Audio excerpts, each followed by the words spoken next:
Eu gostaria de primeiro fazer uma breve apresentação do nosso grupo de pesquisa. Então, o CESPRE é um núcleo de estudo em pesquisa em cultura política, Estado e relações internacionais. Ele foi fundado oficialmente em 2016. Qual seria, então, o propósito do CESPRE? O grupo busca cumprir o tripé da universidade, que é no ensino, preenchendo lacunas e complementando a formação dos estudantes, na pesquisa, contribuindo no desenvolvimento de pesquisas tanto pessoais quanto do grupo como um todo, principalmente na iniciação científica e nos trabalhos de TCC, e também na extensão, promovendo eventos que agregam muitos debates e desenvolvendo também demais habilidades dos membros. Então, nós temos tanto reuniões mais operacionais de organização do grupo, quanto de discussão de textos mesmo, para formação. Alguns exemplos de temas que a gente já estudou foram metodologia, democracia, cultura política e, mais recentemente, ideologias de esquerda e direita. Nosso grupo atua bastante na iniciação científica, então a gente pode ver que desde 2015 para cá, pelo menos 3 trabalhos foram apresentados no SIC. Então, é um objetivo do grupo também se ajudar quanto a desenvolvimento. E temos o projeto de extensão vinculado, que é o CESPRE Debate, em que a gente faz palestras com diferentes professores de diferentes áreas nos temas mais atuais da conjuntura. Então, como funciona o CESPRE? O pilar do grupo é, sim, o trabalho em equipe, cooperando entre todos os membros e também os professores. A composição, isso é uma característica do CESPRE, que é uma composição horizontal, então tem tantos estudantes de graduação quanto de pós-graduação, mas nós trabalhamos em conjunto, um grupo tentando ajudar o outro, todos unidos no propósito de aprender juntos. Nós temos reuniões semanais, como eu disse, algumas operacionais e outras de estudos de pesquisa. E também temos atividades culturais, em que, além do estudo, a gente tem o CESPRE cultural, que a gente debate livros, e o CineCESPRE, que a gente comenta sobre filmes interessantes. E aqui está a nossa programação das oficinas desse ano. Então, agora nós temos essa de noções de estatística. Hoje à tarde teríamos de software de análise e estatística. Na sexta-feira tem fontes de pesquisa científica. Na segunda, de gerenciadores bibliográficos. E na quarta, nosso último dia, tem de manhã sobre escrita acadêmica e de tarde sobre escrita científica em inglês. Lembrando que as pessoas podem se inscrever até 1 hora antes do evento. E se vocês não se inscreveram e têm interesse numa próxima oficina, e também teremos certificado para quem participar. Obrigada, essas são nossas redes sociais. Então, fiquem à vontade em curtir e por lá a gente divulga todos os nossos eventos e atividades. Muito obrigada. Vou colocar agora o professor como apresentador. Eu já permiti ele como... Tá. Obrigada, Cris. Nada. Eu vou apresentar, então, o professor Paulo Vaquil. Ele possui graduação em agronomia pela URGS, mestrado em economia rural também pela URGS, e doutorado em economia agrícola pela Universidade de Wisconsin, nos Estados Unidos. Ele é professor titular do DERE, nosso Departamento de Economia e Relações Internacionais, e atua também no Programa de Pós-Graduação em Desenvolvimento Rural. Tem experiência na área de economia, com ênfase em economia agrária, e por experiência própria e de algumas colegas, atesto que ele é um ótimo professor de métodos quantitativos. Eu gostaria já de aproveitar para agradecer ao professor por ter aceitado o convite para a nossa oficina e ter disponibilizado seu tempo para compartilhar conosco um pouquinho do seu vasto conhecimento em estatística. Obrigada, professor. Luana, eu não consegui carregar a apresentação. Eu confirmei aqui, mas não está aparecendo para mim. Ué, eu coloquei o senhor como apresentador, professor. É ali em... Sim, mas eu já entrei em carregar, confirmei aqui a apresentação, ela só não está aparecendo. Parece que alguém fechou a apresentação. Deve ter sido eu, só um pouquinho. Vê se o senhor consegue agora. Eu tornei moderador.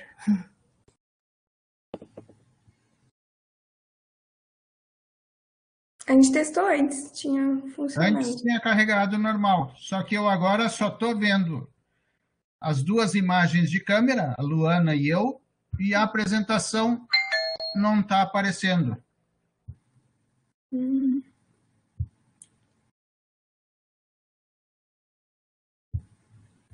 Estranho. Alguma de vocês talvez tenha clicado no cantinho de baixo à direita, onde diz ali fechar a apresentação.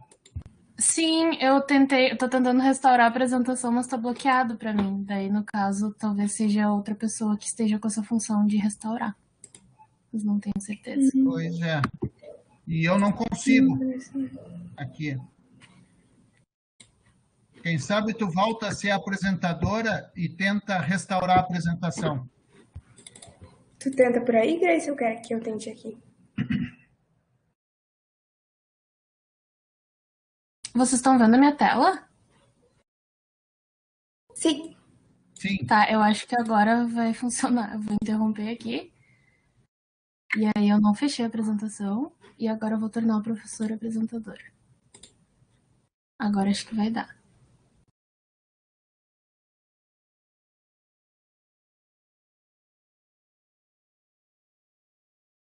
É que eu tô como apresentador, eu entro em carregar a apresentação, Sim. mando confirmar, mas não Não abre? aparece nada, porque não está aparecendo a apresentação. Ué? Mas aqui não tá. Aqui não tá a apresentação fechada mais.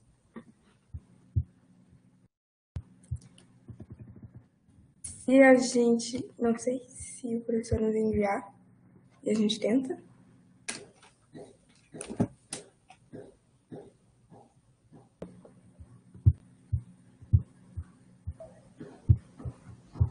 Será que funciona assim? Não sei, porque aqui tá aparecendo normal coisa pra apresentar. Mas vocês estão vendo a minha apresentação? Não. Não, pois é. Eu vou tentar, então, fazer com compartilhamento de tela, quem sabe. Pode ser. Pode ser. Vamos ver se daí vai...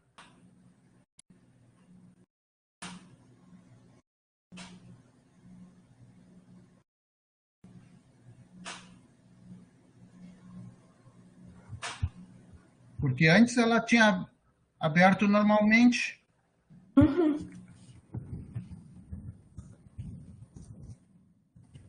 Mas não está carregando também. Ué? Professor, não sei se fica fácil para você nos enviar a apresentação pelo e-mail, Posso enviar. que a gente pode tentar colocar por aqui. E sempre tem a solução Microsoft, né? Sair e entrar de novo. Só se for também. Será que eu saio? Será que o problema foi eu? Eu não sei mexer no MConf direito, gente. Desculpa se foi eu o problema. É porque alguém fechou a apresentação e para mim não está aparecendo nada da tela da apresentação. Mas o senhor tentou apresentar a tela? Porque eu apresentei minha tela aquela hora e deu certo. Que estranho. Tá, eu vou tentar sair, se caso tenha sido eu que fechei a apresentação. E já volto.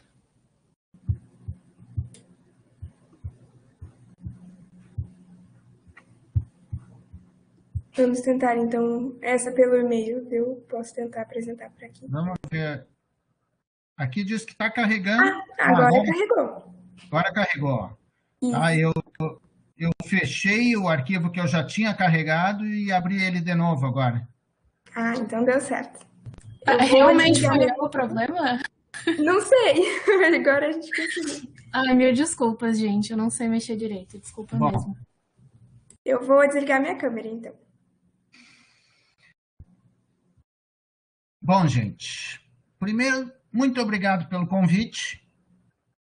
É uma satisfação fazer parte dessa oficina, porque mostra o reconhecimento que as meninas tiveram ao cursar a minha disciplina durante o mestrado, o reconhecimento do colega Henrique, colega já de longa data, desde o tempo da graduação na Faculdade de Agronomia. Depois tomamos rumos diferentes, o Henrique foi para ciência política e relações internacionais, eu fui para a área da economia agrícola, e depois acabamos nos reencontrando no Departamento de Economia e Relações Internacionais aqui da URGS. Então, é uma satisfação não só pela interação com o grupo coordenado pelo Henrique, mas também para poder trazer alguns elementos para alunos do curso de RI que não têm esse contato com a análise estatística ao longo da sua formação. Eu vou começar, então, rapidamente aqui, me reapresentando, apesar da Luana já ter comentado ali sobre algumas informações do meu currículo.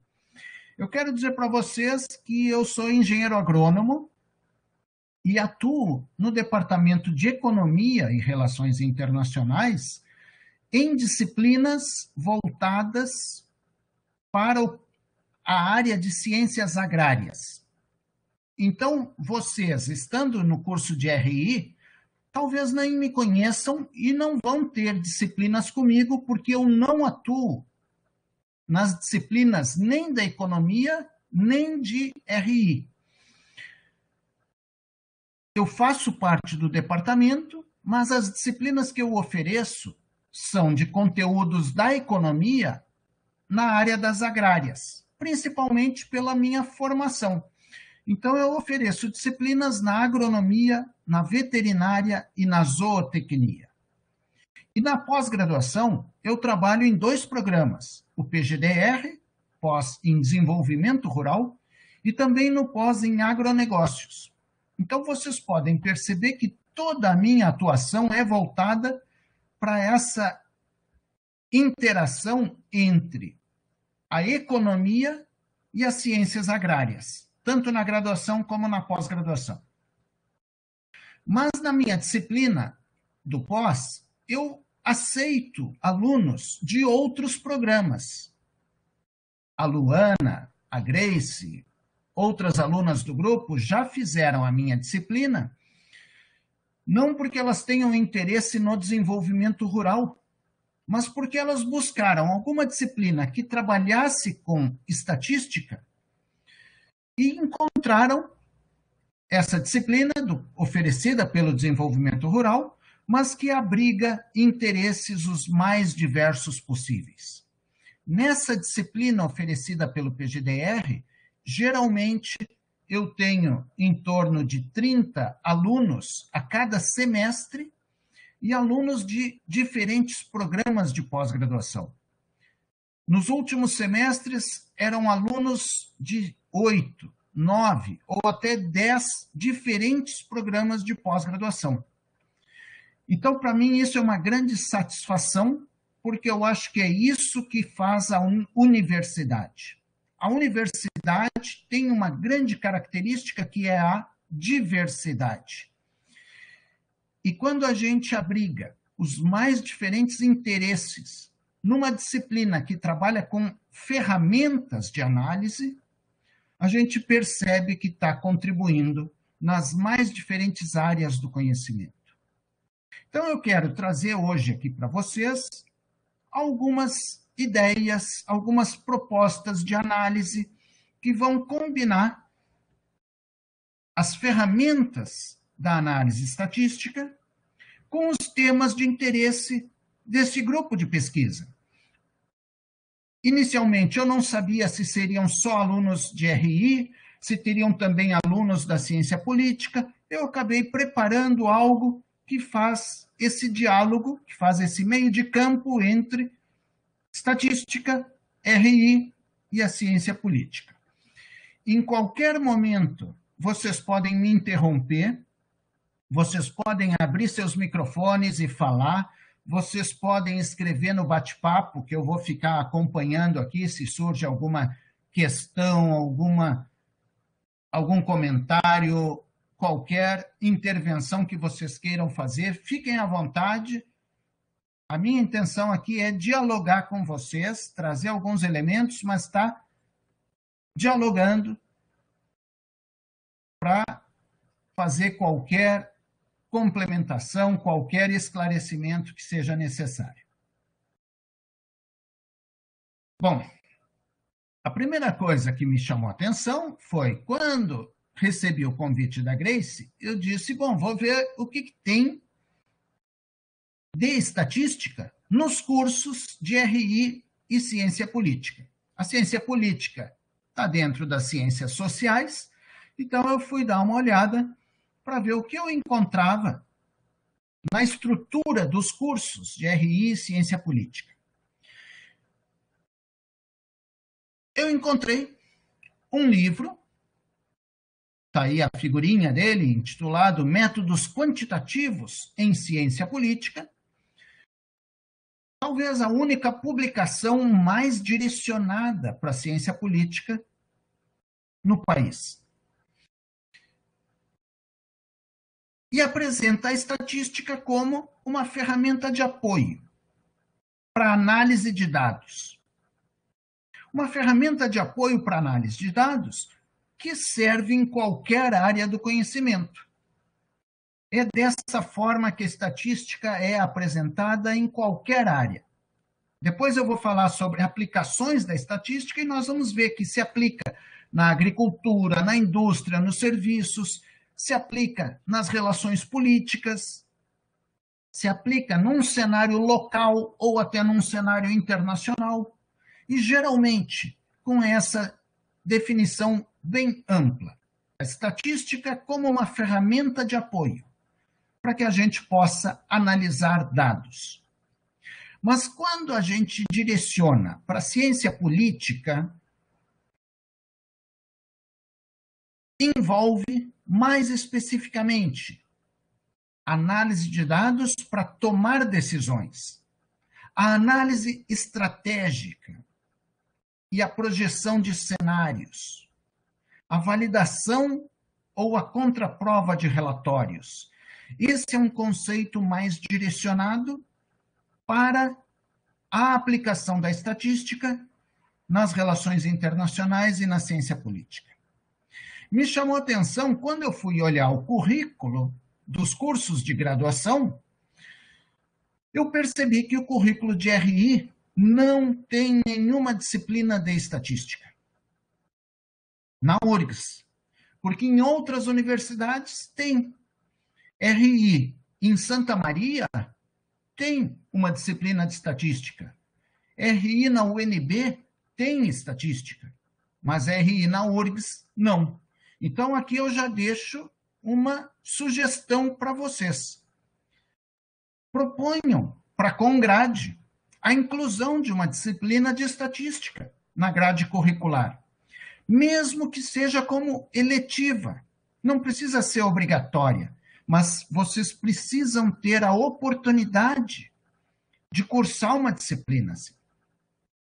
Já nas ciências sociais, os alunos que ingressam nas ciências sociais e depois direcionam para a ciência política, tem duas disciplinas. Tem uma disciplina de fundamentos, chamada Estatística 1, e tem uma segunda disciplina que já é mais direcionada para pesquisa quantitativa.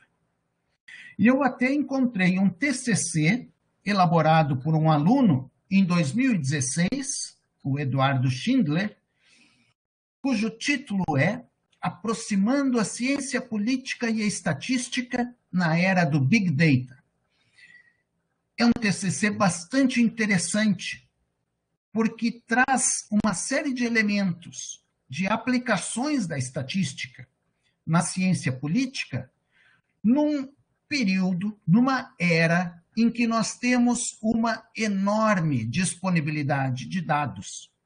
O nosso problema hoje é saber o que fazer com tanta informação, com tantos dados disponíveis. E aqui é que entra essa oficina.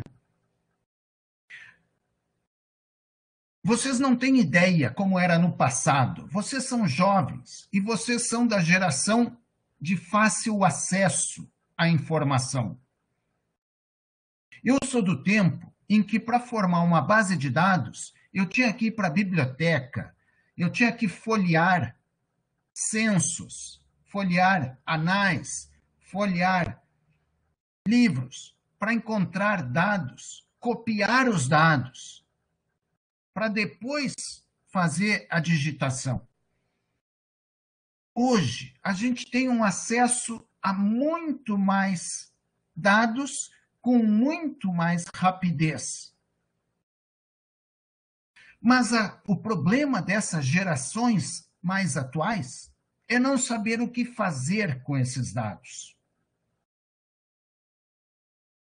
Então, a ênfase que eu quero dar nessa oficina hoje é para que serve a estatística? Como que se organiza uma base de dados e o que se faz com esses dados que estão disponíveis de forma fácil e rápida. Eu vi que hoje à tarde vocês vão ter uma outra oficina sobre softwares para análise estatística. Os softwares hoje facilitam demais a vida das pessoas. O problema é que muitas vezes os alunos não sabem o que fazer com eles. Que instrumentos utilizar. E principalmente não sabem como interpretar adequadamente os resultados. Então, o que eu faço? Na minha disciplina que eu ofereço na pós-graduação, ao longo de 15 semanas, é trabalhar com softwares, mas principalmente ajudando os alunos a escolherem as ferramentas adequadas para o propósito, para o objetivo que eles têm, e depois interpretar adequadamente os resultados. Então, é nesse sentido que eu quero trabalhar rapidamente hoje aqui com vocês. Eu não quero estender demais, eu quero trabalhar em torno aqui de, no máximo, 1h e 15, mas eu vou sintetizar nessa 1 hora o conteúdo que eu trabalho em 15 semanas na pós-graduação. Então, eu quero começar dizendo para vocês para que serve a estatística. Algumas definições. É o ramo da matemática que trata da coleta, análise, interpretação e apresentação de dados. Então, já insisto com vocês o que eu estava falando. Coletar, analisar, interpretar e apresentar resultados a partir do conjunto de dados. Uma definição já um pouco mais específica. É a área da ciência que trabalha com a coleta, organização e interpretação de dados experimentais para que se faça uma extrapolação de resultados a partir de uma amostra para uma população. Então, muitas vezes, nós vamos ter experimentos, nós vamos ter coleta de dados a partir de uma amostra para generalizar para uma população. Depois eu vou falar aqui em exemplos, mas já quero antecipar que uma pesquisa pré-eleitoral, muito comum na área da ciência política, nada mais é do que uma pesquisa amostral que visa extrapolar resultados para uma população.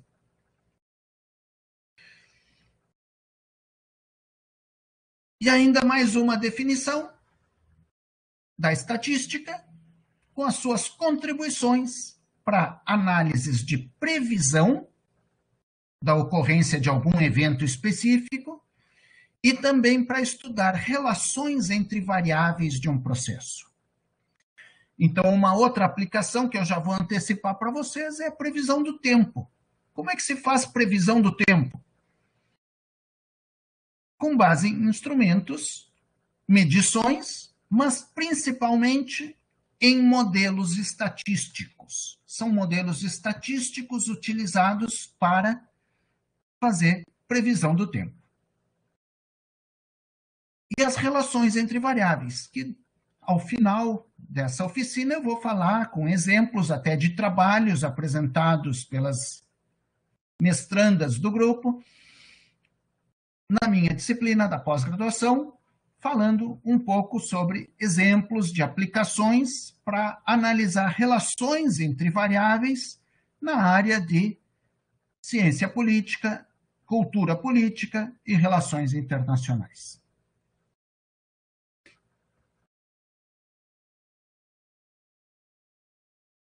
Então, a estatística é aplicada no estudo de fenômenos da natureza, fenômenos econômicos, fenômenos sociais. Tem aplicações amplas em todas as áreas do conhecimento. Os modelos estatísticos, eles aparecem, como eu já falei, na previsão do tempo, na pesquisa e na experimentação agrícola, na epidemiologia, e nós vamos falar sobre o modelo de distanciamento controlado praticado no Rio Grande do Sul, desde o início da pandemia até o mês de abril, e acabou sendo substituído por um novo modelo por muita pressão política, mas eu vou trazer o exemplo sobre o modelo de distanciamento e as bandeiras utilizadas, que é um modelo de análise estatística. Nós vamos falar sobre controle de qualidade na indústria, nós vamos falar sobre análise de dados demográficos e socioeconômicos, extremamente importantes quando a gente fala em ciência política, em ciência econômica, em ciência social, em relações internacionais. Nós vamos falar sobre pesquisas pré-eleitorais e ainda vamos trazer esse exemplo aí do modelo de distanciamento controlado. Então, a estatística não é uma ciência, é sim uma área do conhecimento que utiliza ferramentas para fazer ciência, e para fazer ciência em todas as áreas do conhecimento. Se tiverem qualquer dúvida, qualquer comentário, volto a insistir, podem me interromper, podem escrever no bate-papo, eu estou à disposição para fazer qualquer esclarecimento. Bom, como é que foi, então, esse modelo de distanciamento controlado? No início do ano passado, quando a situação começou a se agravar, os gestores públicos no mundo inteiro começaram a desenhar modelos para gestão, para tomada de decisão sobre distanciamento, sobre fechamento de comércio, de serviços, etc. Mas com base em quê? Precisava de critérios claros, bem definidos. No Rio Grande do Sul, o estado foi dividido em 21 regiões, em 12 setores ou 12 grupos de atividades. E foram utilizados indicadores distribuídos em 2 grupos. Um grupo de propagação do vírus e um grupo da capacidade de atendimento. 11 indicadores foram utilizados e combinados para gerar as bandeiras.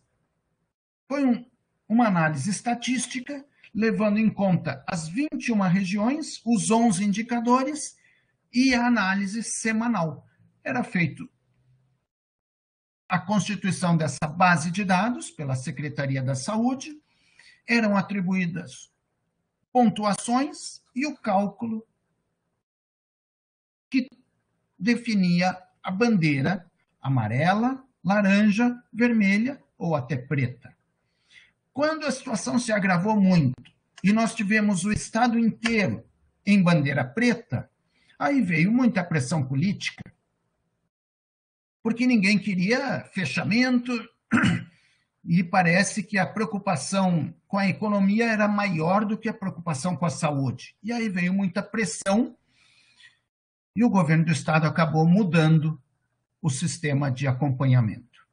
Mas é importante saber que é feito esse acompanhamento ao longo do tempo, semana após semana, entre as regiões. E por isso se faz o monitoramento e a atualização das bandeiras para a gestão. O Henrique aqui está comentando, quem propôs a política baseada na modelagem foi uma cientista política, secretária do Planejamento, atualmente ela está no BRDE, uma pessoa muito competente, muito correta, como diz aqui o Henrique, mas que esteve muito aberta a trabalhar com uma equipe qualificada com análise estatística.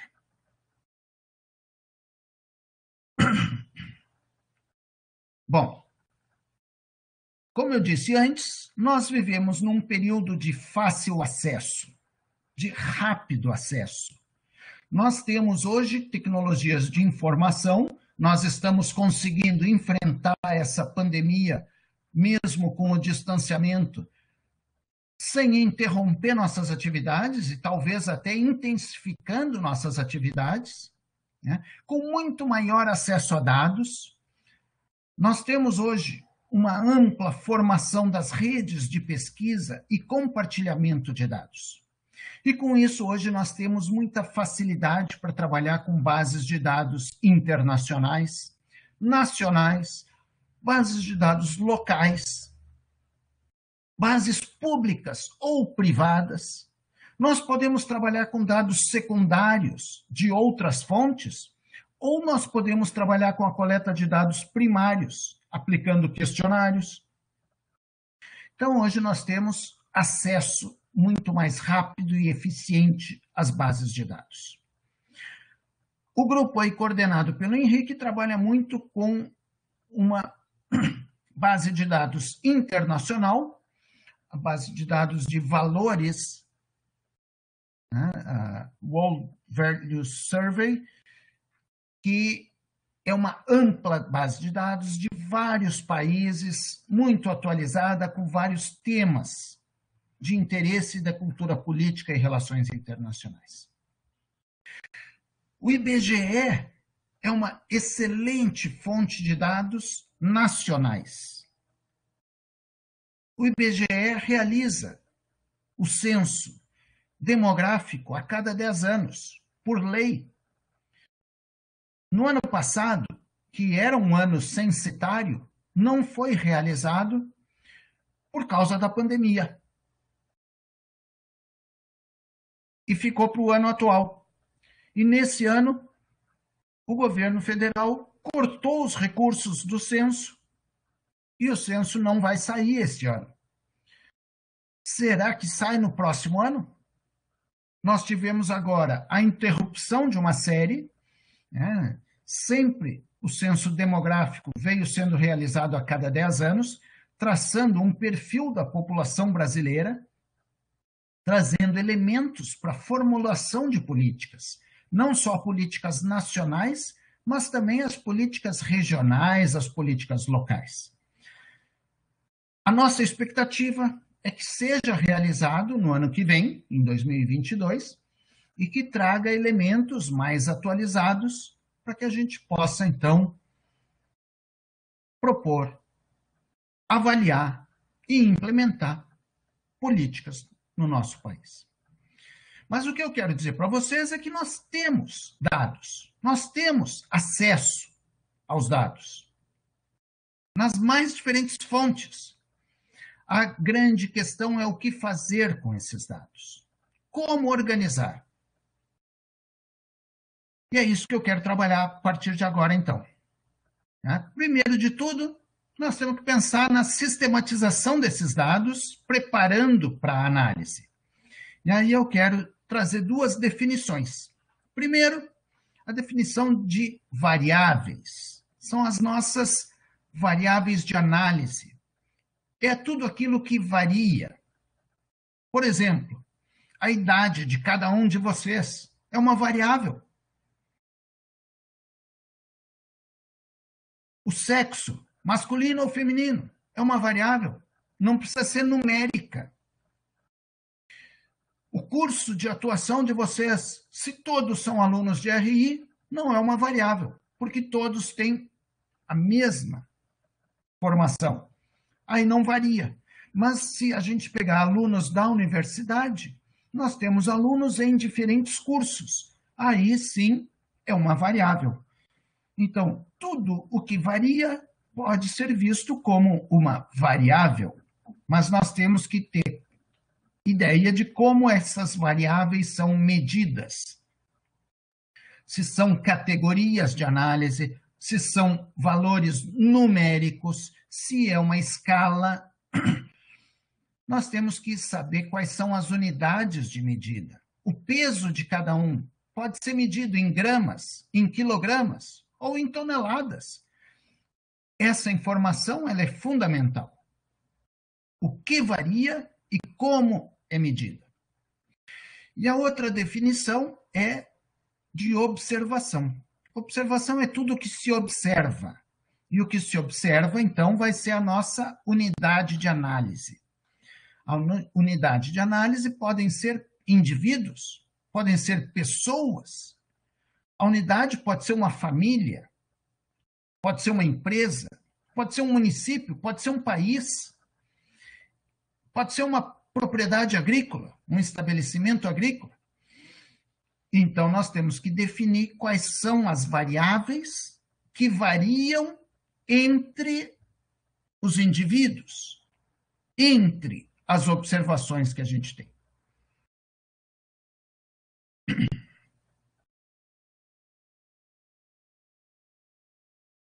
Aqui está um exemplo. Essa é a base de dados que eu utilizo na minha disciplina. É uma base de dados real, mas eu uso meramente para fins didáticos. Ela até era uma base bem mais ampla, que eu reduzi para que a gente possa focar em aplicações na disciplina que eu ofereço na pós-graduação. É uma variável que contempla aqui 5 variáveis. Vocês estão vendo ali nas colunas, a variável salário, escolaridade, experiência, gênero e a idade.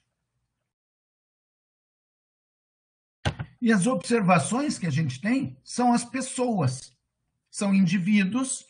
Nesse caso, nessa base de dados, eu tenho 474 observações. Só por questão de espaço eu coloquei na tela aí só 24. Mas é uma base mais ampla que tem 474 observações. São indivíduos que recebem o seu salário e ali a unidade de medida está em dólares por ano. A escolaridade em anos de estudo. A experiência em anos de trabalho. A variável gênero, masculino e feminino. Ali aparece só 0, porque nesses primeiros só tem os homens. Mais adiante, abaixo, vai aparecer o conjunto também das mulheres. Por isso que ali só aparecem os zeros. Tá? Mas é uma variável que separa em 2 grupos, masculino e feminino. E a idade na última coluna. Então, aqui fica uma ilustração de como organizar uma base de dados, colocando as variáveis nas colunas e as observações nas respectivas linhas, nos dando condições, então, de fazer comparações, de fazer relações entre as variáveis, de fazer análises estatísticas. O IBGE trabalha muito com o mercado de trabalho e analisa diferenças salariais entre homens e mulheres no Brasil. Diferenças salariais de acordo com a escolaridade no Brasil. nós podemos utilizar uma base de dados assim para verificar qual é o efeito da maior escolaridade ou da maior experiência sobre o salário. Então, a gente estrutura uma base de dados, a gente organiza, define claramente as variáveis e as observações para poder avançar nas análises, na obtenção de resultados. E é isso, então, que eu tenho trabalhado com os alunos na disciplina. Para que serve a estatística?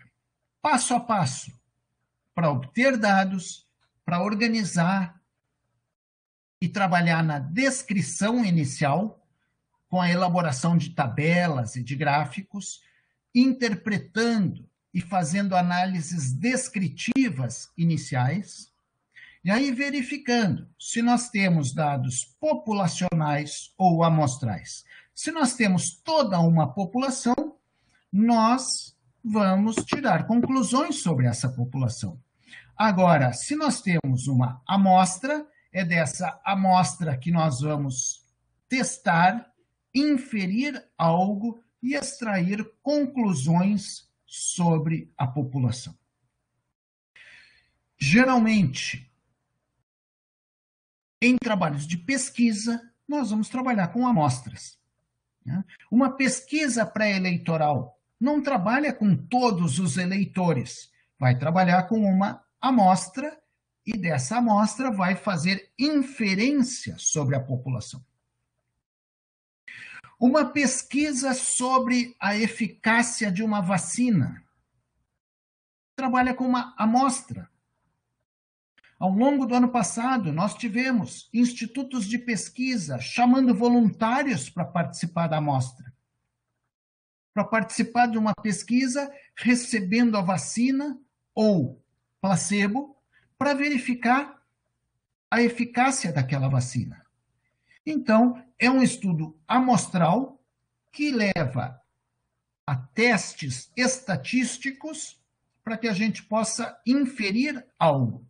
E, com isso, extrair conclusões sobre o todo, sobre o universo, sobre a população.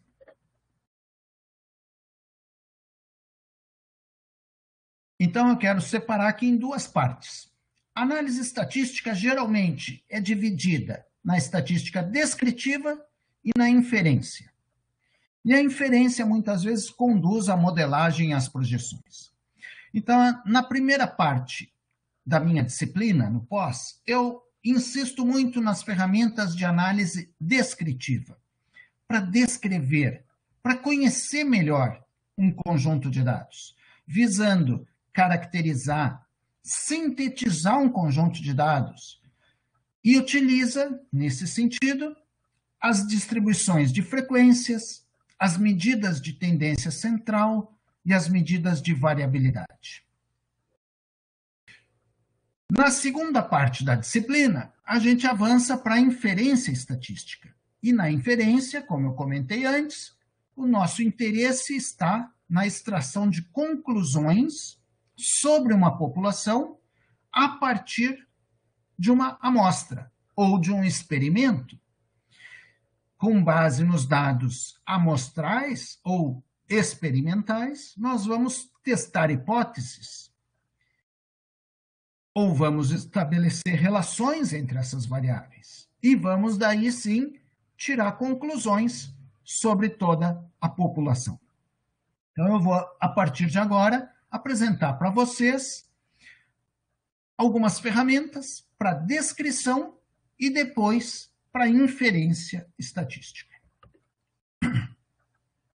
Então, na análise descritiva, a gente pode trabalhar com frequências, podem ser frequências absolutas ou relativas, podem ser para os respectivos estratos, ou podem ser frequências cumulativas.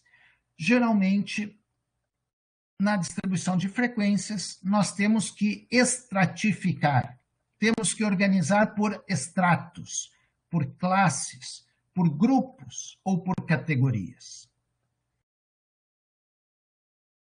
Eu até poderia fazer uma enquete aqui com vocês para fazer algumas rápidas distribuições de frequências. Nós podemos ver quantos do sexo masculino e do sexo feminino. Quantos por faixas etárias, até 20 anos, de 20 a 25, com mais de 25. Nós poderíamos fazer extratos para conhecer melhor as características do grupo que está aqui participando. Mas, por causa do tempo aí, eu não vou tomar essa iniciativa para evitar estender demais, mas aqui eu só trago no slide 2 formas de representação da distribuição de frequência. Pode ser como um gráfico de barras, em que cada barra representa um grupo. Essa aqui é a distribuição de frequências da variável salário naquela minha base de dados, em que eu tenho aqui uma maior predominância nas classes de salários mais baixos e uma menor predominância de salários mais elevados. E aqui eu tenho da variável gênero, masculino e feminino, com a distribuição naquela amostra que eu tenho. Então, são 2 formas distintas para representar as frequências, seja como gráfico de barras ou como gráfico de pizza. Para variáveis numéricas, as medidas mais comuns são as médias. Mas aqui eu quero dar um destaque para vocês. Existem vários tipos de média.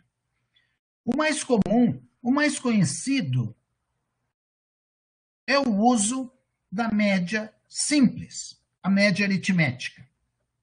Mas existem outras médias, e eu não vou entrar em detalhe aqui, porque eu trabalho na minha disciplina de 15 semanas, eu dedico uma aula inteira para falar sobre as médias. Aqui eu vou falar só alguns minutos. Eu só quero dizer para vocês que tem diferentes médias para diferentes usos. Por exemplo, quando a gente trabalha com taxas de crescimento, em análises financeiras, por exemplo, a média geométrica é mais adequada. No vestibular, quando vocês ingressaram na universidade, vocês tiveram os scores das provas calculados por uma média harmônica. Nós podemos trabalhar com a média ponderada, tem ainda a média interna. Atualmente, vocês assistem esse consórcio das redes de televisão trabalhando com a média móvel do número de casos e de mortes. Tem ainda a mediana e a moda. São diferentes medidas. Todas elas são medidas de tendência central, mas cada uma tem a sua aplicação. A maior parte das pessoas que não conhece estatística, que não sabe escolher qual a medida mais adequada para cada situação específica, a maior parte trabalha simplesmente com a média aritmética. Mas nem sempre ela é mais adequada. Eu tenho orientado vários trabalhos sobre o tema da sustentabilidade utilizando a média harmônica, porque a média harmônica é uma média que preza a harmonia, o equilíbrio entre diferentes dimensões. Então, a gente precisa ter conhecimento para aplicar a ferramenta certa para aquilo que se pretende. Ainda tem outras medidas de posicionamento, que são os quartis, quintis, decis e percentis.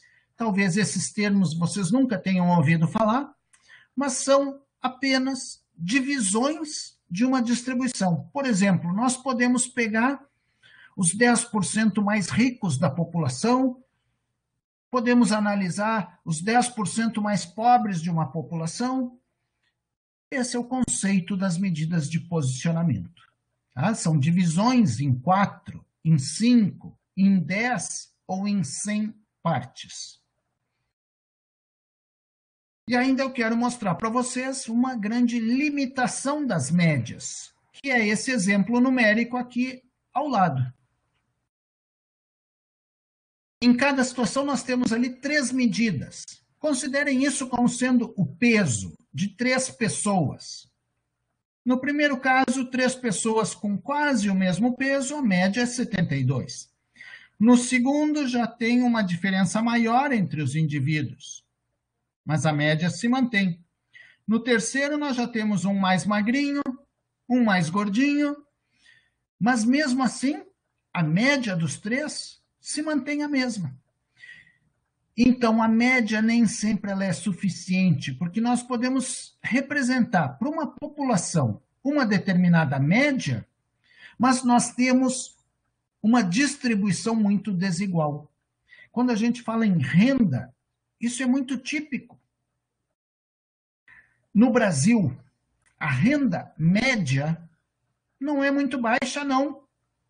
Comparado a outros países, o Brasil não está numa situação de renda baixa.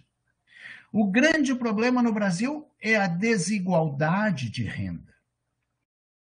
Então, uma variável como renda per capita é uma simples média da renda das pessoas.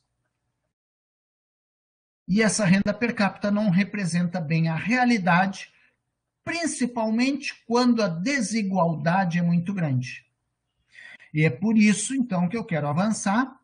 Quando a gente analisa as medidas de estatística descritiva, não basta olhar uma simples média ou uma simples tendência central. Nós podemos olhar de forma complementar as medidas de variabilidade, o valor mínimo, o valor máximo, a amplitude, a variância, o desvio padrão, o desvio médio e o coeficiente de variação. Como eu disse antes, eu aqui não tenho tempo nem espaço para ficar detalhando cada uma das medidas.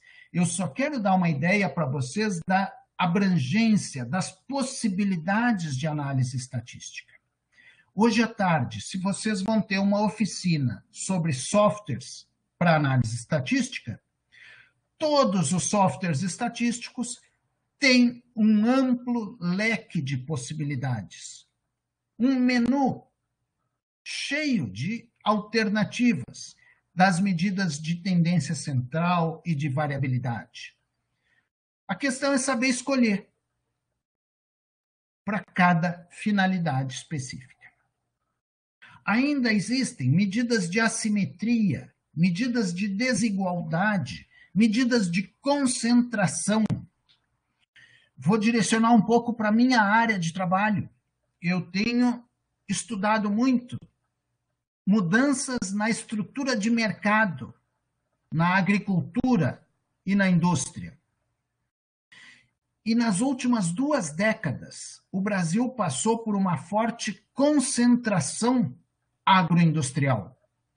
Grandes empresas adquirindo pequenas, concentrando mais os mercados.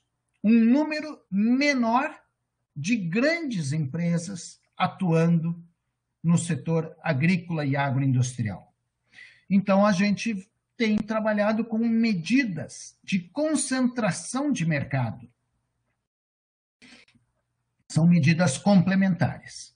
E aí, então, eu quero fechar essa parte dizendo que a escolha das medidas depende muito do conhecimento que se tem e do interesse da pesquisa, dos objetivos que se tem num projeto. Se é um objetivo mais descritivo, podemos trabalhar com as medidas de estatística descritiva, mas vamos avançar um pouco além das médias e vamos analisar a variabilidade. Se nós temos objetivos maiores de análises comparativas ou de análises relacionais entre as variáveis, nós temos que estar avançando em direção à inferência estatística. Alguma dúvida? Algum comentário até aqui? Vocês estão muito quietos. Nenhum comentário? Aí, então, tem resultados numa planilha de Excel apresentando para aquela mesma base de dados que eu tinha mostrado antes, para a variável salário, escolaridade, experiência, gênero, idade, as várias medidas, a média interna, a moda, a mediana, os quartis e percentis, as medidas de variabilidade, como mínimo, máximo, amplitude, desvios, variância, coeficiente de variação. Vejam a quantidade de resultados que nós temos com apenas uma simples base de dados. A análise, discussão desses dados já nos permite avançar na elaboração de um bom artigo descritivo. Eu não vou me deter agora na análise de resultados, até porque o foco aqui está nas ferramentas e não nos resultados. Eu só quero dizer para vocês que variam muito os resultados de acordo com a ferramenta utilizada. Uma combinação delas é importante para que a gente possa fazer uma interpretação mais completa e mais qualificada. Bom, agora vem a parte, então, de maior interesse, de maior aprofundamento. Como eu disse para vocês, a estatística é uma das áreas que mais oferece disciplinas nos cursos na universidade.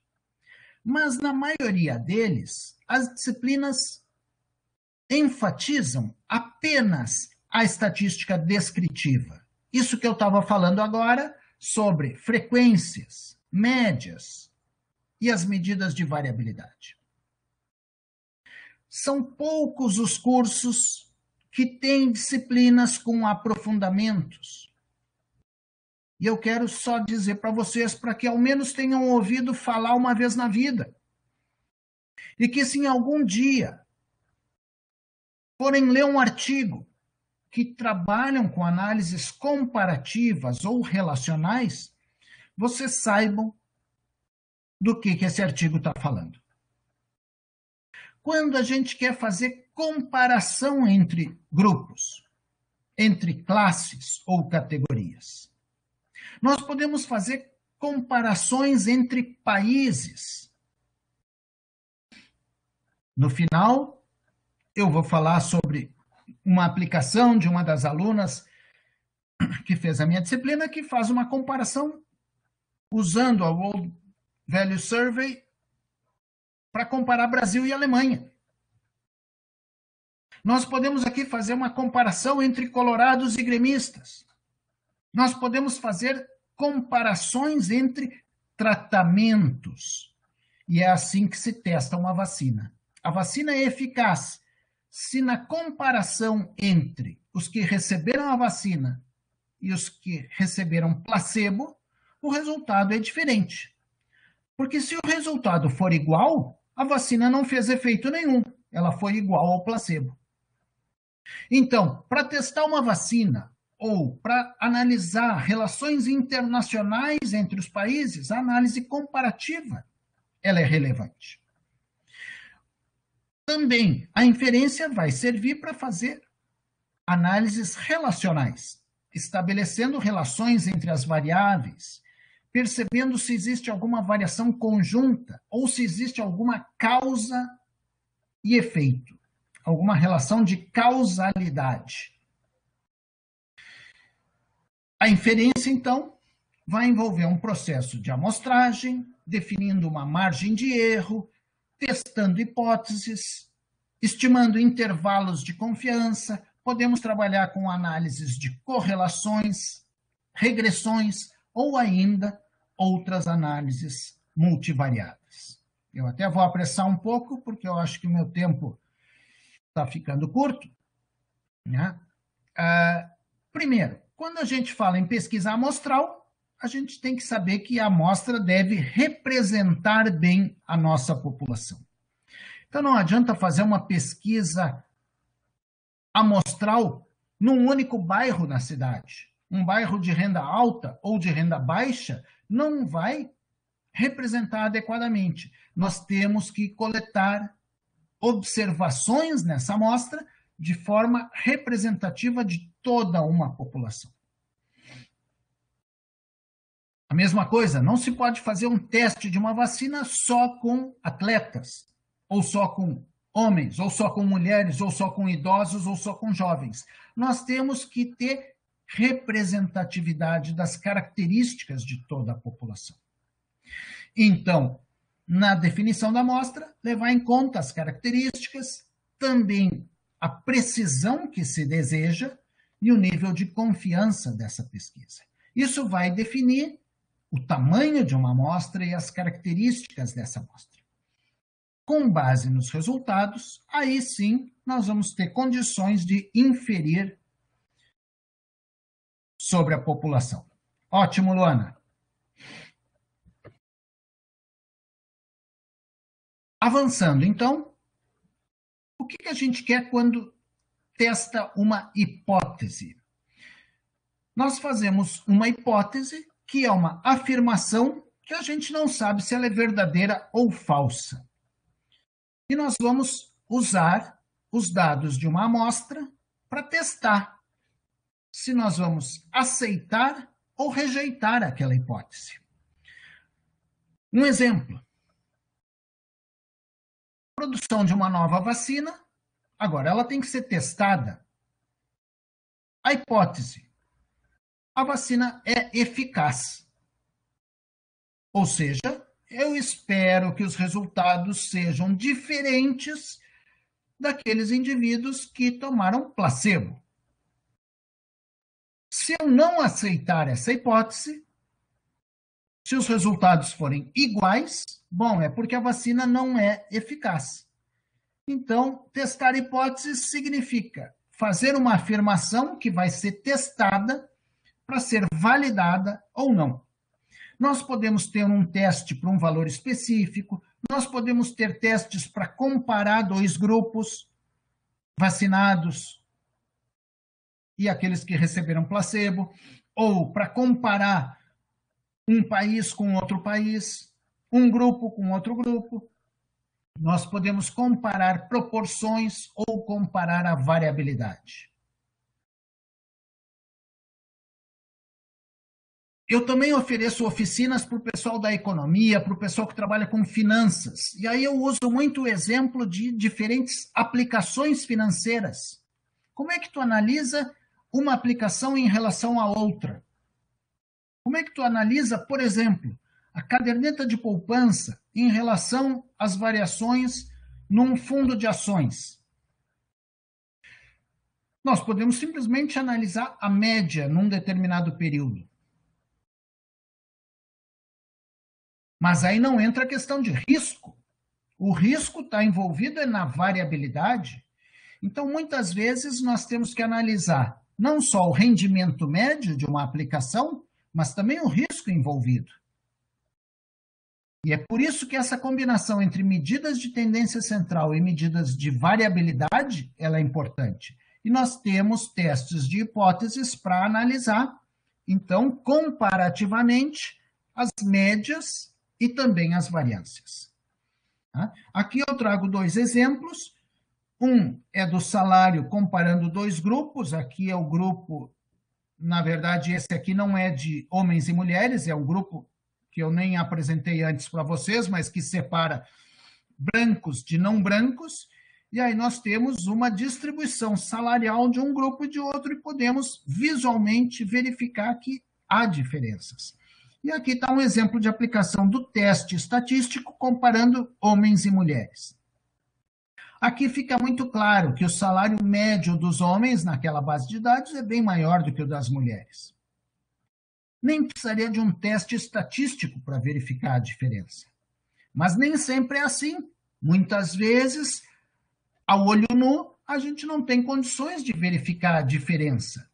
Aí nós temos um teste estatístico que nos permite concluir de forma a utilizar uma ferramenta conclusiva sobre a diferença ou não entre dois grupos, sobre a validação ou refutação de uma determinada hipótese. Nós podemos também trabalhar com análises de correlação, análises de regressão ou outras análises multivariadas. Na correlação, a gente avalia se duas variáveis têm uma associação linear ou não. Na regressão, a gente avança para ver a influência que um grupo de variáveis exerce sobre outra. A gente consegue medir os efeitos e usar isso para fazer projeções. O exemplo que eu trago aí nesse gráfico é da variável escolaridade com a variável salário. Nas 474 observações que eu citava antes, que estão ali nos pontos azuis, nós temos, então, uma linha reta e nós temos uma projeção de uma curva, uma regressão linear e uma regressão não linear, que mostram como aumento da escolaridade representa uma expectativa de aumento salarial. E com essa estimação, a gente tem condições de avaliar qual é o efeito de cada ano de estudo adicional sobre a variável salário. Esses resultados são válidos para aquela base de dados que eu tenho para uso na disciplina. Mas é isso que o IBGE trabalha com as pesquisas feitas sobre o mercado de trabalho no Brasil.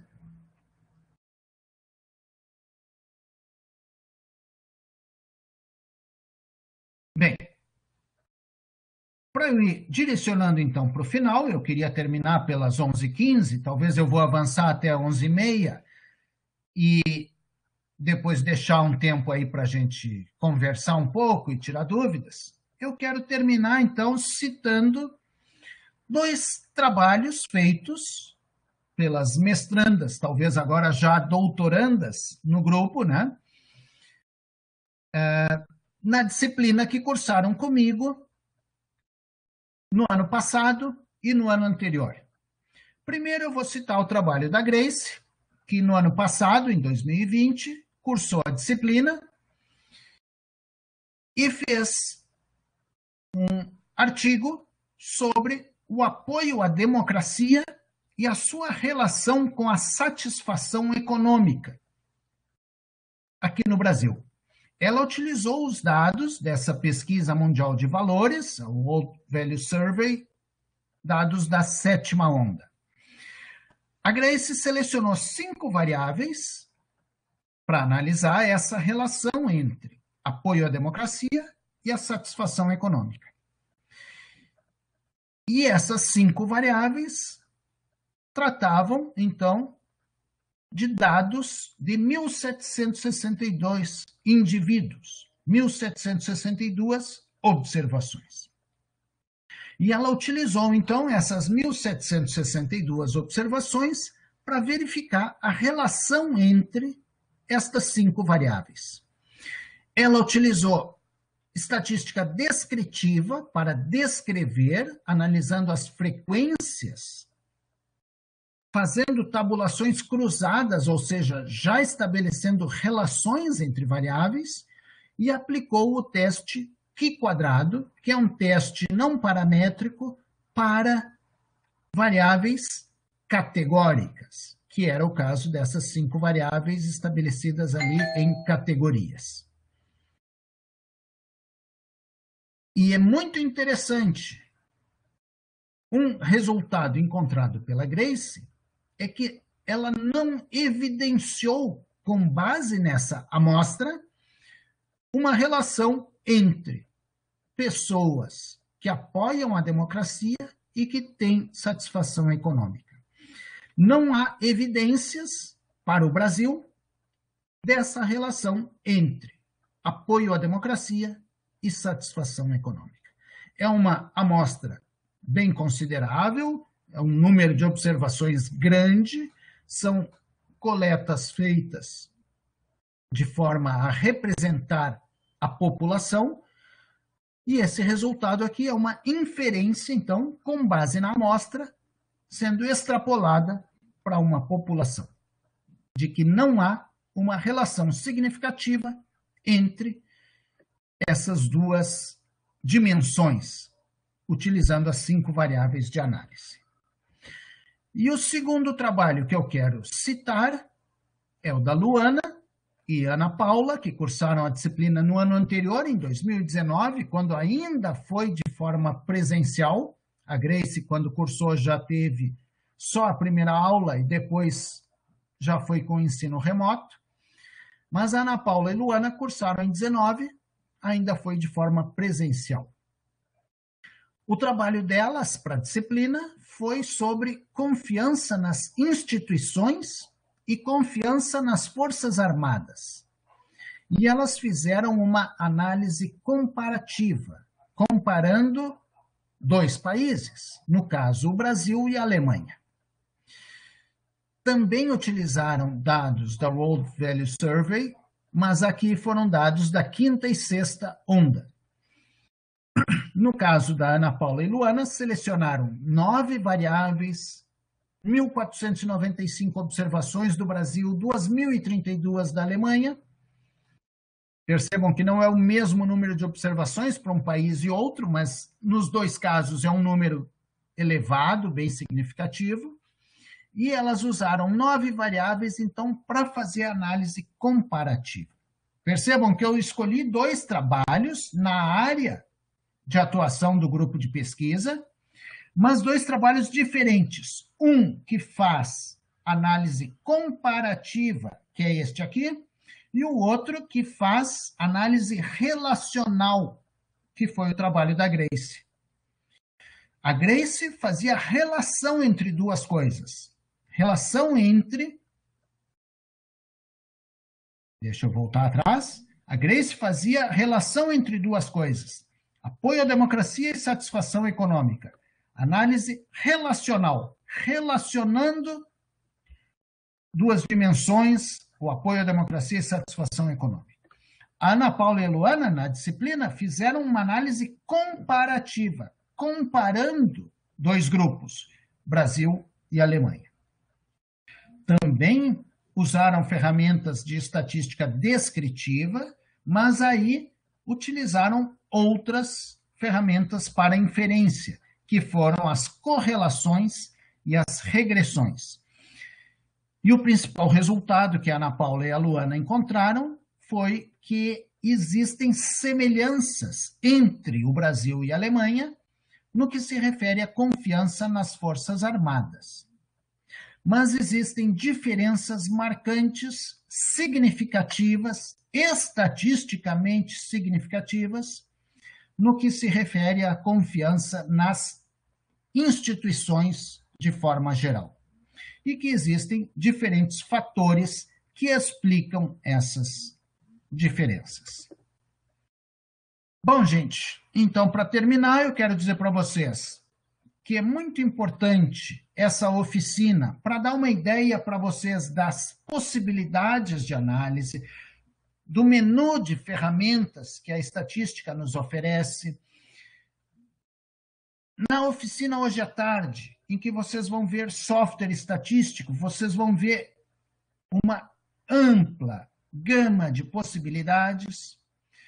Então, é muito importante ter esse reconhecimento das contribuições, da relevância, da importância da análise estatística, para que a gente tenha fundamentos, bases para tirar boas conclusões, para obter bons resultados nos projetos de pesquisa que a gente conduz.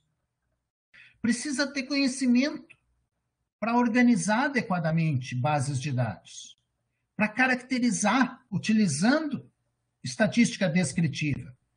E precisa, principalmente, saber escolher as ferramentas adequadas para que a gente possa fazer uma análise, interpretação dos resultados encontrados e tirar conclusões, fazer inferências pertinentes. A estatística se aplica em todas as áreas, é a principal base metodológica para pesquisas, para TCCs, para dissertações e para teses. Eu fico muito contente, muito satisfeito com esse convite, em ver aqui a presença e participação de vocês, alunos de graduação, de pós-graduação, também a presença aqui do Henrique, né, que valorizam, que reconhecem essa importante. E aí eu termino, então, me colocando à disposição para a gente fazer qualquer esclarecimento, para tirar qualquer dúvida, para fazer algum comentário, para falar sobre outras possibilidades e aplicações. Fico aberto aí a receber sugestões e deixo também o meu e-mail ali, vaquio@urgs.br, caso queiram posteriormente fazer algum contato. Já antecipo que a minha disciplina na pós-graduação vai ser oferecida agora, iniciando no dia 28 de junho. Cada programa de pós-graduação na URGS ficou com um calendário diferente, porque teve autonomia para definir seu calendário. Então, a pós-graduação não está seguindo o calendário da graduação, de modo que a minha disciplina no PGDR vai começar agora no dia 28 de junho e vai até outubro. Vai ser oferecida em 15 semanas, com aprofundamentos de todo esse conteúdo. O que eu falei aqui em 1h e 15, eu lá faço em 15 semanas e, portanto, a gente dá o devido aprofundamento. Henrique, por agora é isso. Luana, Grace, grato pelo convite e fico à disposição. Obrigado, Vaquio. Só para comentar contigo que o grupo da pós-graduação já está procurando, já está alerta para no dia 17 entrar lá e fazer a matrícula. Eles já estão alertas, certo, mano? Então, muito obrigado. Deixa eu te fazer uma pergunta não sobre o conteúdo, né, mas uma questão mais institucional. Tem alguma disciplina de graduação que tu acha que tu ministre, né, ou um outro colega ministre, que tu acha que seria adequada para estudantes de relações internacionais que não têm nenhuma formação estatística, estudantes de graduação? Henrique, na graduação, as disciplinas de estatística são oferecidas pelo Departamento de Estatística.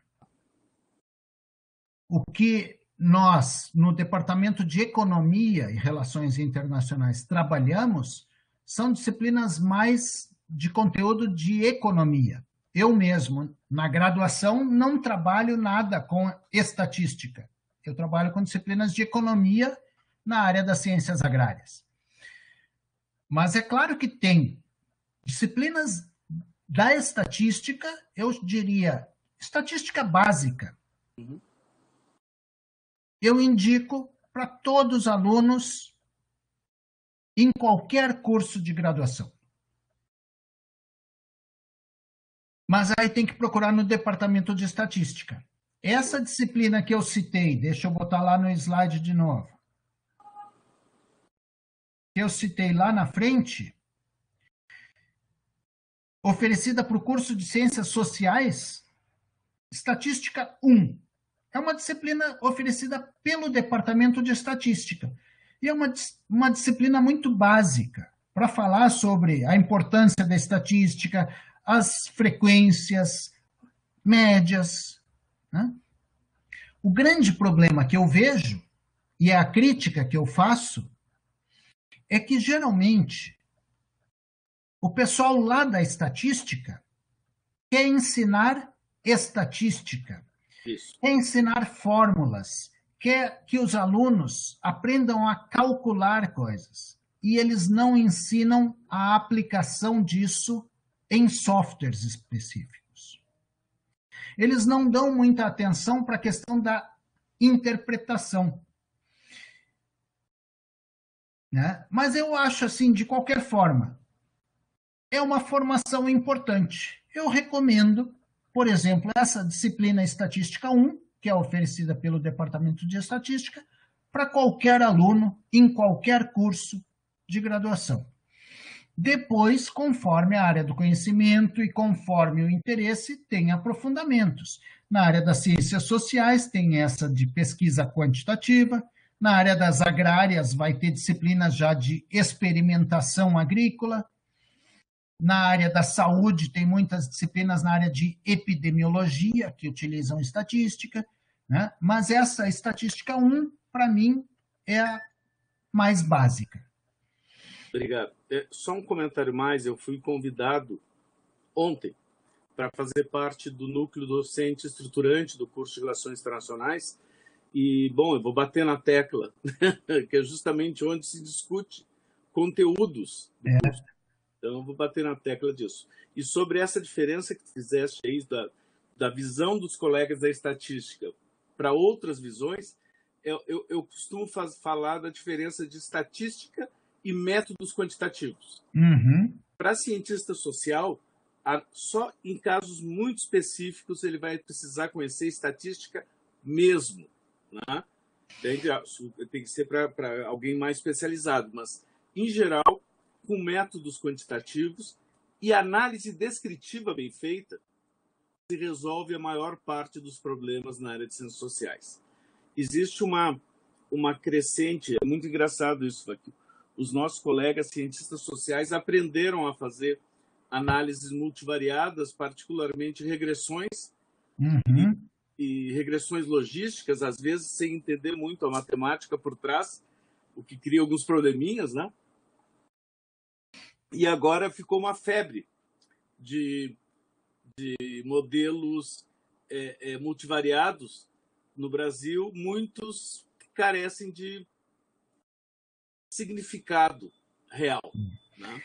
Muitas vezes as pessoas veem um artigo que aplica tal modelo e aí a pessoa quer replicar isso, mas não sabe bem o porquê nem como interpretar o resultado, né? Então, buscar uma formação estatística eu acho que é relevante, sim, para que se possa aplicar melhor, né? Eu confesso aqui para vocês, eu também não sou estatístico, eu não tenho uma formação aprofundada em estatística. Eu sou um usuário da estatística, mas eu sou muito curioso, então eu quero entender para que serve cada uma das ferramentas, como ela é aplicada e como interpretar os resultados. Isso eu acho que é muito importante. Uma outra curiosidade, Vaquil, só para os nossos alunos, para ti também. Nos Estados Unidos, na academia norte-americana, muitos dos colegas que conhecem muita estatística são os colegas de ciência política, né? Por uma característica da área e tal. E eu tive aula de um curso bem aprofundado de análise de regressão, né? Curso daqueles... Tu conhece como é que é a formação nos Estados Unidos, né? Sim, sim. E o professor desse curso, ele era, à época, ele é um dos backups da NASA.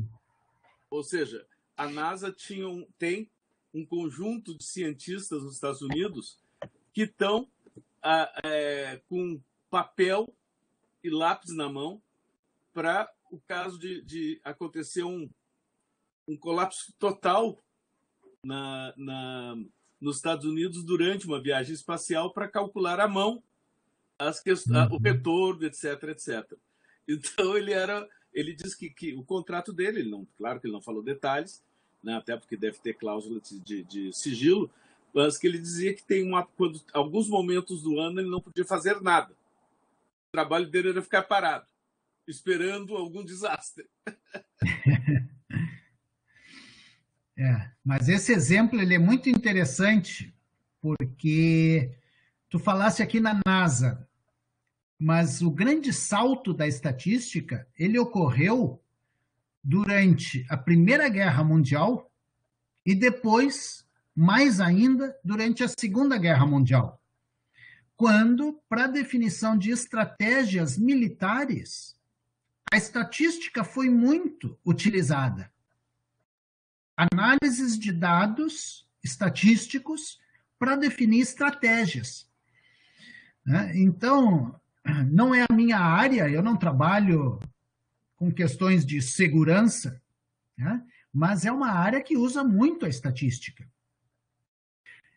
E agora, mais recente, com tecnologias de informação, o setor financeiro utiliza muito a estatística, a área da saúde trabalha muito com análise estatística, e cada vez mais todo o setor empresarial está coletando dados, trabalhando com análise de dados, para que possa definir suas estratégias, suas escolhas. Então, a estatística tem sido uma das áreas de maior crescimento. Já que os alunos aqui não estão fazendo perguntas, eu vou seguir conversando aqui um pouco. Eu quero citar para vocês o seguinte. No Brasil, existem apenas 17 cursos de estatística. Aqui no Rio Grande do Sul são 2, o da URGS e o de Santa Maria. Se a gente quiser comparar, imaginem quantos cursos de direito tem no Brasil. Quantos cursos de RI tem no Brasil? Vocês sabem me dizer? Eu não tenho ideia. Mas estatística tem apenas 17 cursos. O curso da URGS recebe 40 alunos por ano. No vestibular, entram 40, mas formam 5 ou 6 a cada semestre. É um curso que tem muita desistência. Então, nós formamos 5 ou 6 por semestre, são 10 alunos por ano. Então, existe uma carência enorme de profissionais com formação em estatística. E existe uma demanda enorme. A revista Super Interessante, alguns anos atrás, fez uma publicação sobre as áreas do conhecimento que mais crescem. E uma das áreas citadas foi a estatística. Pela enormidade de dados disponíveis, pela necessidade que se tem de trabalhar com tantos dados e pela falta de gente competente nessas áreas. Então, é por isso que acaba ficando um cara como eu, agrônomo, com doutorado em economia agrícola, e que, de repente, me meto a dar aula de estatística na pós-graduação. A Luana está colocando ali, de RI são 134 cursos. Estatística tem 17.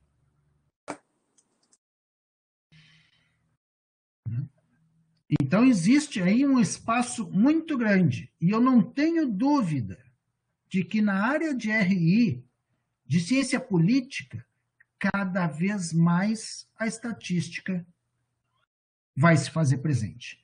Por isso, Henrique, eu acho relevante o NDE propor que, ao menos como uma eletiva, a Congrade busque, no Departamento de Estatística, a possibilidade de incluir na estrutura curricular. Aqui um comentário que talvez tu não saibas. O nosso grupo de pesquisa, esse que foi apresentado aqui, é o de graduação, tá?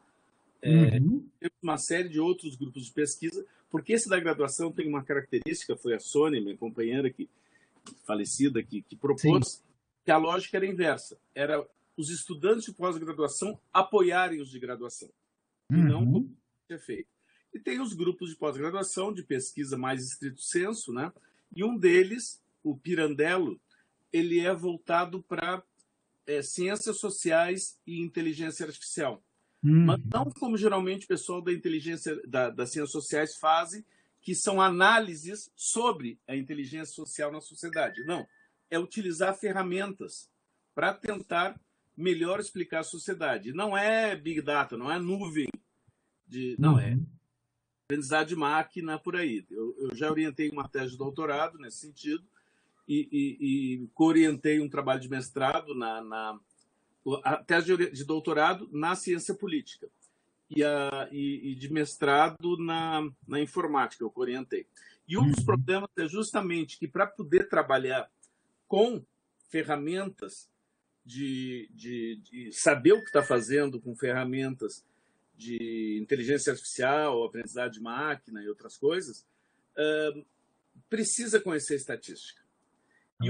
E mais que isso, eu não sei se tu sabe, a deficiência que nós temos, além de pessoal que conheça estatística, que conheça as ferramentas de programação em inteligência artificial. Eu estou falando no mercado, né?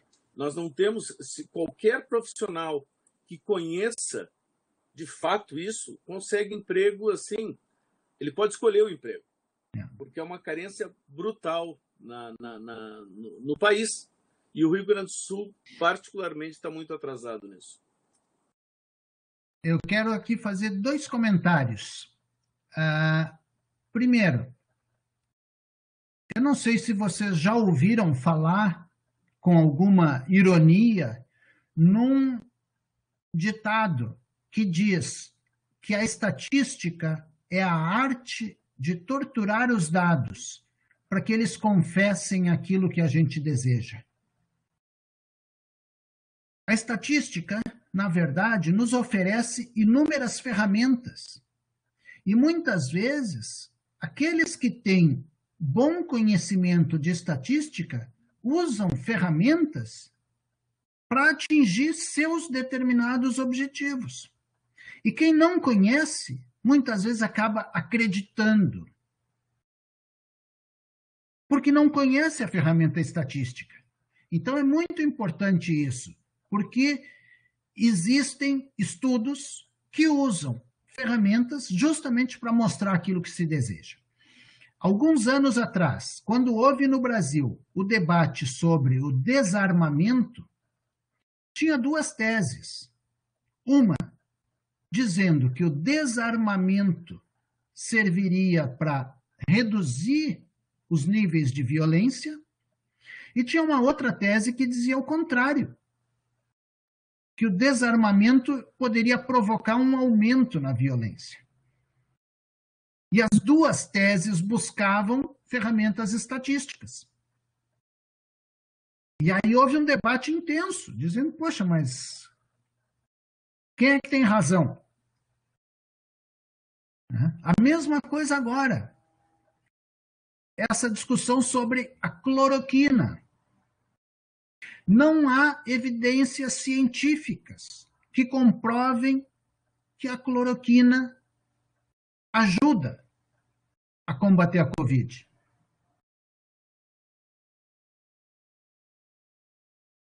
Mas tem gente que ainda defende. E, inclusive, usa estatística para defender. Então, né, esse livro, Como Mentir com Estatística, é um livro que mostra isso. Que se a gente não tem um conhecimento adequado de estatística, a gente pode ser simplesmente enganado por essa mentira. Então é muito importante ter conhecimento, até mesmo para que a gente possa julgar resultados de um trabalho, né, que a gente lê ou que a gente avalia. Bom, e o segundo comentário que eu queria ainda fazer é que eu tenho uma filha formada em estatística. Jovem, talvez a idade da maioria dos alunos que estão aqui presentes, ela se formou faz 3 anos. E ela já está no 3º emprego dela.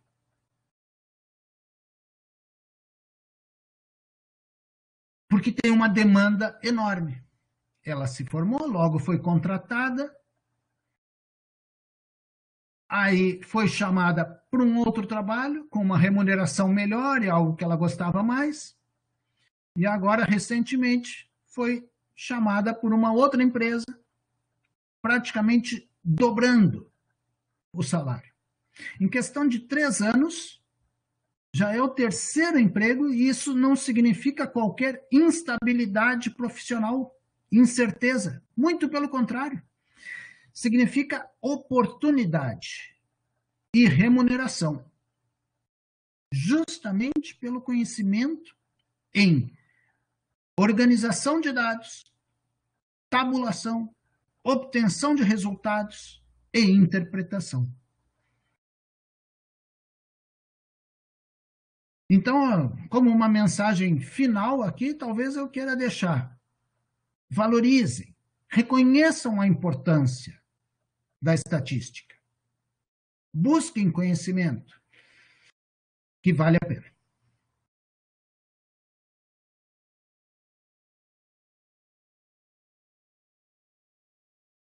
Só um comentáriozinho mais, Vaquil. Eu conversei ligado a essas questões de inteligência artificial, conversei com uma empresária, né, que faz consultorias e ela trabalha com dados. E ela diz que está crescente, ela sente como uma resistência, né, no mercado, entre os empresários, tal, quando se fala em pesquisa. Uhum. Mas, ao contrário, uma necessidade de informações com base em dados, né? Então, é engraçado, porque pesquisa acabou sendo desgastado, porque o termo, né? Porque houve muita pesquisa de má qualidade. Uhum. A necessidade de algo que está crescendo na área, na sub-área de políticas públicas, são políticas públicas baseadas em evidências, né? Ou seja, olha só que interessante, eu não quero pesquisa, mas eu quero o resultado da pesquisa.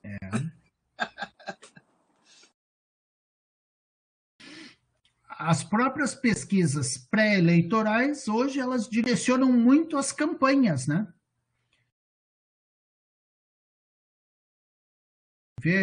Nós estamos num ano que não tem eleição, mas nós já estamos vendo pesquisas para 2022. Então, as estratégias de campanha acabam sendo direcionadas já por resultados de pesquisa. Vou te fazer uma provocação, Vaquil. Eu acho que fazermos um debate, né, no mais próximo das eleições, um debate institucional, né, a gente pode combinar com colegas de várias áreas da estatística, tu mesmo que trabalha com métodos quantitativos, alguém da ciência política, para falarmos sobre as pesquisas eleitorais. Porque todas, sem exceção, não são, nenhuma delas é probabilística. Uhum. Todas são por cotas proporcionais. Sim. Né? E melhor ou maior qualidade. E este é um debate permanente. Né? Uhum. E eu acho que nós podíamos colocar a universidade, a cara da universidade, a tapa nesse debate. Porque certamente vai haver colegas que defendem que extrapolação por amostras não probabilísticas e outros não. O que tu acha? Não seria uma contribuição da universidade, na verdade, para o debate público? Não é bem a minha área de atuação, né? Essa parte de pesquisas eleitorais e pesquisas de mercado, mas certamente tem muita gente que poderia debater e discutir o tema, não só no departamento de estatística, mas até na ciência política, né? Acho que tem muita gente competente que trabalha com temas com implicações em termos desses resultados que muitas vezes são divulgados e possivelmente com viés, né? Então, a gente tem que levar adiante essa proposta, fazer uma boa discussão.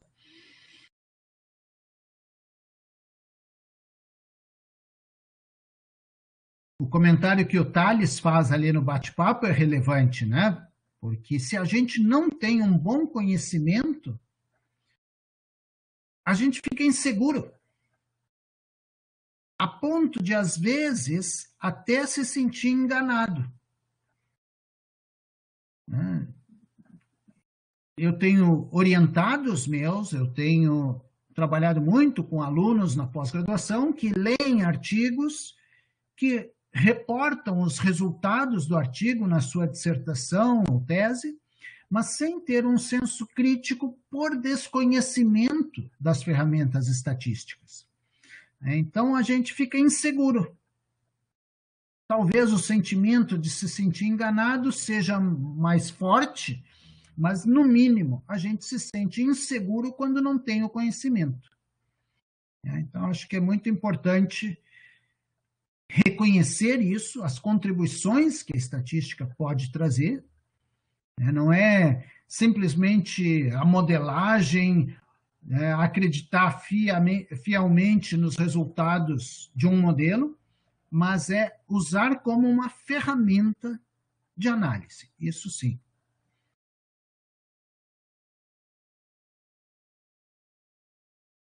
Luana, Grace, algum comentário adicional? Eu só gostaria de agradecer, professor, pelo senhor ter aceitado o nosso convite. Muito obrigada. Como todos os comentários aqui, a apresentação realmente foi muito enriquecedora, foi muito boa. Muito obrigada mesmo. Eu ia dizer exatamente o que a Grace disse. Obrigada de novo. E tenho certeza que foi um grande incentivo para o pessoal da graduação procurar mais saber sobre isso. Então, muito obrigada, acho que agregou muito. E fica o convite para as próximas oficinas, para ver sobre softwares. E o Henrique falou sobre fazermos um debate nas eleições. Como eu disse antes, tem o CESP Debate, que é um projeto de extensão do grupo de pesquisa. Então, irá o convite para a senhora. Então, muito obrigada mesmo. Então tá, então acho que podemos ir encerrando por aqui. Espero que para a Luana, para a Grace tenha sido bom relembrar o conteúdo das nossas aulas, né? Para os alunos de graduação, espero que tenha sido uma motivação, um incentivo para buscar mais conhecimentos, né? E muito bom aqui rever, ao menos ouvir o Henrique, né? E agradeço aí a presença, a participação de vocês.